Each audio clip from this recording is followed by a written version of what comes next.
A man wakes up in an unfamiliar place, not understanding where he is, how he got there, and where his phone is. He tries to reach out to someone, but a voice from behind the door advises him to be silent and calm down.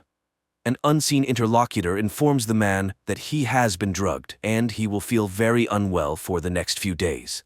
But now it's time for him to work, and he bids him farewell. Joe attempts to make sense of everything that has happened when he hears a small slot opening on the door through which several food packets fall. Joe rushes to the door and asks the invisible guard for help. He has a pregnant wife at home who needs his assistance, so he needs to get out of here as soon as possible. He is told several times to step away from the door and not to reach his hand into the slot, but the man doesn't listen, resulting in a severe blow to his wrist. He cries, repeating that he doesn't deserve this and shouldn't be here. Later, Joe bends his wrist with his own tie and explores the strange place. He picks up the food and a small water bottle, but just as he's about to try the devious meal, a siren starts blaring, followed by the voice of the mshorror Corporation's AI welcoming him to a training program where he will become the best version of himself. Joe asks for information, but his neighbor advises him to keep quiet. His questions will remain unanswered anyway. A countdown to midnight begins, so Joe needs to prepare for his last hours of rest. The man doesn't understand what this means and tries to find out his interlocutor's name, but the interlocutor is surprised. Do they even have names here? The next minute, screams from people behind the walls start to reach Joe, telling him to be quiet and let them rest. The unseen interlocutor advises Joe to accept that this place is mshorror, and now he should try to get some sleep because tomorrow will be the longest day of his life. Joe sits against the wall when suddenly a melodic whistle is heard, followed by a man's voice begging not to do it and promising to exceed the plan tomorrow. However, he seems to be beaten and dragged away somewhere. Joe covers his ears to avoid hearing the unfortunate man's voice and the AI's voice that reassures Joe that everything happening is meant to restore his peace of mind. Finally, the sun rises over the enclosure. The same whistle sounds, and a male voice congratulates Joe on the beautiful day and reminds him that the cameras must be kept clean. Otherwise, he will face punishment. At this time, the neighbor's voice speaks again, advising him to obey the orders and calling the nighttime incident a motivational speech to which he will soon become accustomed. Joe gathers some scarce trash and tosses it into a foul-smelling hole in the floor, covered by a small hatch, and there he notices something strange under his feet and, pulling on a strand, discovers that it's hair, beneath which a human skull can be discerned. Joe screams in horror, but the neighbor knows that many people have died here, so Joe will have to get used to it. The neighbor reminds him of the contract he signed when he joined the company.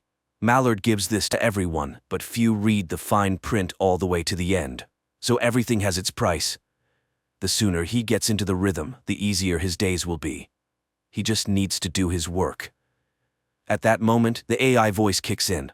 Joe interrupts it, shouting that he worked for the corporation for 10 years and demands to be released immediately, to which mshorror announces that a qualification enhancement seminar begins today. His productivity has declined recently, and now he has the opportunity to rectify it. Joe was once an exemplary employee, but he gradually stopped appreciating mshorror and everything she gave him. So now he has a new job that will last from 6 in the morning until 10 at night. During this time, he must turn the mill. 1 point for a complete rotation. His daily quota is 50 rotations. Do less, and he will be punished. But mshorror's motto is, enough is not good enough. He must strive to keep his position, salary, corporate apartment, and his life. mshorror wishes him success. Joe tries to persuade the AI to release him, but the neighbor advises not to waste his strength. At the moment, he needs to survive, and for that, he must work. And Joe gets to work. At first, it's very difficult for him, but he pushes through, and it starts to move. mshorror congratulates him on his first rotation, suggesting a virtual toast for his first victory. Joe pushes the mill, listening to the corporation's advertisements. Finally, the signal for the end of the work sounds, and mshorror congratulates him on completing his first day of self-improvement work. He exceeded the quota, which is very good. At night, Joe hears women's screams as mshorror announces another dismissal. Later, the neighbor, learning that Joe doubled the quota, advises him not to maintain such a pace. Joe can't understand the point. If he doesn't meet the quota, he's punished, but if he exceeds it and is last among all, it means death. To which the neighbor advises not to tell everyone about his quota. They're not friends, and the neighbor will always try to outdo him. They all have one thing in common. They climbed the corporate ladder, receiving many bonuses from the company, and seemingly reached the top. But, alas. Suddenly, Joe starts talking about his wife and the future son they had long awaited. And now, he's here. To which the neighbor advises him to work as well as he can. It's the only way to survive here, but overdoing it is not an option. A new work day begins. Joe pushes the mill and remembers how he and his wife inspected their new home, and he promised to work even harder to pay for it. The workday ends when there's a knock on Joe's door, and he's ordered to remove all of his clothes. He becomes scared but complies. After undressing, he steps out of the door and finds himself under a stream of water. After quickly washing himself, he returns to his chamber. The next day arrives, and the weather outside is significantly hotter, causing Joe to quickly become exhausted. He asks his neighbor what this mill is and what they are all doing here. The neighbor responds that they produce nothing, so the place is empty of purpose or meaning. Soon, Joe runs out of water and tries to call out to the guard, but the guard advises him to collect his urine and drink it, filtered through his sneakers. Joe is absolutely reluctant to do so, and the invisible interlocutor laughs at him, saying that Malord knows what he needs. Here, he will be pushed to his limits, and Malord wants to see how far he can go before breaking. Joe continues to work, recalling how his wife doubted his ability to pay all the bills, and he promised that their child would have a better life. That evening, Malord notes Joe's growing self-awareness. Suddenly, he sees a name carved out: Alex. Later, he asks the neighbor who Alex is, and the neighbor calls him a legend who managed to escape from here. The next morning, Malord thanks him for his diligence and gives him a personalized pen. Then she displays a new daily quota, 370 laps. Joe is horrified and expresses his frustration in the rudest way. The AI explains that people don't always realize their strengths. It's tough, but this is how the world changes. A signal sounds, and Joe starts pushing the mill. Suddenly, he notices that the counter doesn't mark the laps. Instead, a cross appears, indicating punishment. 1 cross equals 2 laps, and it continues geometrically. Then, the person gives up, but Joe is not planning to do that. With all his strength, he pushes the mill. However, his strength leaves him. When the neighbor learns the number of laps assigned to him, he becomes furious. Joe exceeded the unattainable number of laps, argued with Malord, and now, all of them, will suffer. Malord then announces that he failed to meet the quota and disappointed his colleagues. Taking care of them is the company's main principle, so he will have a new colleague, Kate Stevens. Joe is horrified when he sees his wife's face on the screen and promises to exceed any plan just to keep her from being here. Malord gives him 1 day and activates a massive glowing screen above his compartment, not allowing him to rest. A new workday begins, and Joe starts pushing his mill under Malord's wishes for a productive day. Suddenly, he sees himself in front of him, a second Joe mocking his hopes. He worked his whole life, hoping his efforts would pay off, but now he's failed and should give up.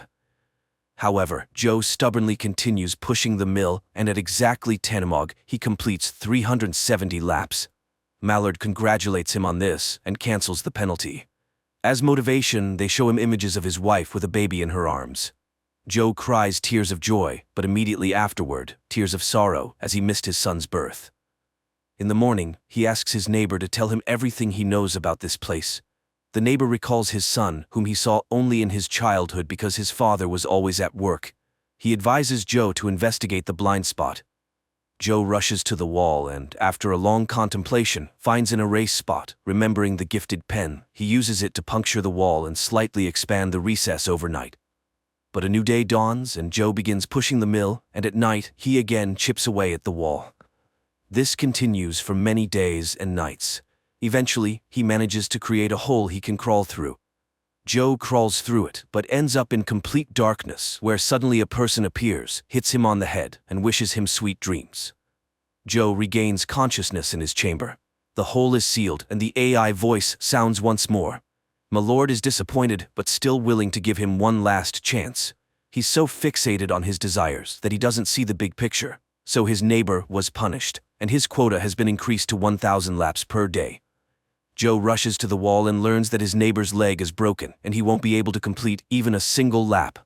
Afterward, the man confesses that they are being controlled by a computer he created himself. The first algorithm he wrote self-improved and created the second, and so on. Now people don't know how it works. Then Joe has an epiphany. If they don't work, everyone's score will drop to 0. And what will the algorithm do then? Joe shouts to the others, telling them about his discovery. People respond, supporting his proposal to stop working. But the workday begins, and everyone starts pushing their mills because they are afraid of dying. Joe tries to persuade his neighbors, but realizing the futility, he cries and picks up the pen. In the evening, he talks with his neighbor, and the neighbor reveals his name, Alex. He also managed to escape from his chamber but was brought back, just like Joe, so getting out of here is impossible. At night, Joe hears that Mallord has taken away Alex. In the morning, the AI wakes him up and, to boost his spirits, shows him images of his wife and their walking baby. Joe is horrified. He can't be here for so long. He shouts insults at Mallord and he's fired.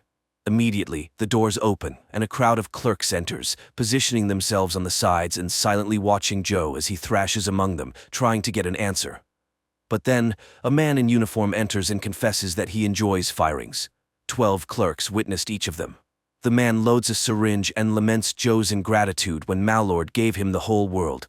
The man hopes to soon have a house available on one of the streets where a single mother with a young son lives.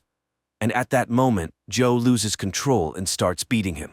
Mallord announces a security guard's failed mission and his impending firing, while Joe, on the contrary, will be promoted.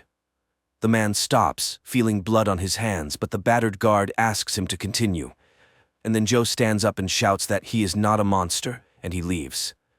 And right away, Joe finds himself in an office where several employees are sitting, and his interlocutor congratulates him on passing the career advancement simulator. It all happened within an hour, and his son hasn't been born yet. He struggled with middle-level managers but got stuck on the 8th level. Mallord realized that he was too good. His productivity increased, his personal qualities improved, and the coup he organized exceeded all expectations. He's a non-conventional thinking leader. Joe takes off the suction cups from himself, but his interlocutor doesn't pay attention and invites him to see his new office. In Mallord, there are numerous positions, and you can climb to the top for years. Soon the pair reaches the desired floor, but Joe keeps thinking about the time spent in the simulation. Here's the office with new gadgets. Joe also expects a salary increase and other perks. There's a contract on the table stating that disclosing what he experienced in the simulation will lead to immediate termination. Joe signs it and receives assurances that Mallord is his company forever. The man sits down at the table, looks at a photo of his wife, and calls Kate. She's surprised, and the man can barely hold back tears, recalling his long, eventful day. After catching his breath a bit, he promises to burn this damned place. The movie is presented as a science fiction film, but behind every word or action of the hero, the reality of the modern corporate system is clearly revealed. The blatant exploitation of people, causing them to start living to work rather than working to live.